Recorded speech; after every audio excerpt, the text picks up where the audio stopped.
Alongside TJ Calkins, it's Jay Sanin here with ATS, bringing you a preview of the San Francisco 49ers Philadelphia Eagles game in Week 2 NFL action.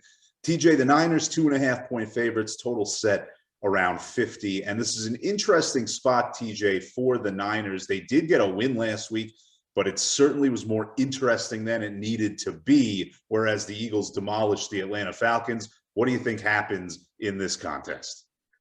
Yeah, it definitely got dicey for the Niners last week. After building a huge lead, injuries started mounting and they lost Mostert. Then we find out for the season, and that's the one that dominated headlines in the news cycle.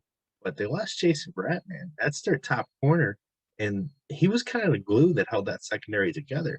We saw the lowly, and I put emphasis on lowly Lions offense led by Jared Goff put up 3 second-half touchdowns and give themselves a chance to win that game.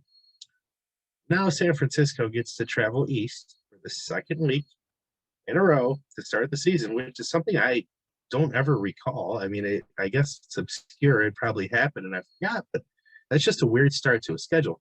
Now they have to go east again to Philly for their second straight East Coast start time.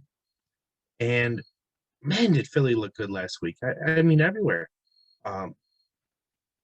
Jalen Hurts, dual threat, as we know, but he got it done on the ground, and he definitely got it done through the air. Super encouraging for the Eagles. Both Devontae Smith and Jalen Reagor scored. A couple of their last 2 years, first-round picks, getting it done at wide receiver, a position that team has had loathsome production from the past couple of years. So that's a huge key for them.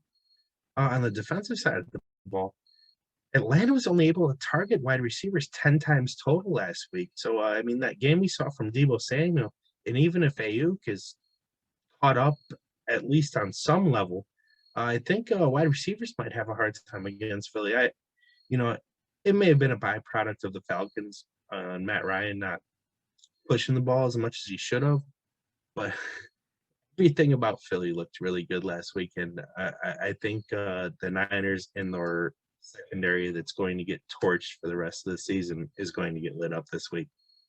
Yeah, and TJ, I'm not a huge Jalen Hurts believer, but I think it's undeniable. I mean, this is normally a spot where I would say, I'm willing to take the risk with the Niners on a second straight East Coast road game. But when you factor in the injuries, I think it's a little too much to overcome. I also think that the Eagles were very impressive red zone defense, which really tipped the scales in their favor early in that game against the Falcons and turned it into the bloodbath that it was. They made the Falcons settle for field goals, despite the fact that they have some weapons who can make plays down in there. I think against the banged-up Niners team, you see that again. And I think that it's not enough for me to play the game, but I do think that the Eagles would be the best play to be made for sure.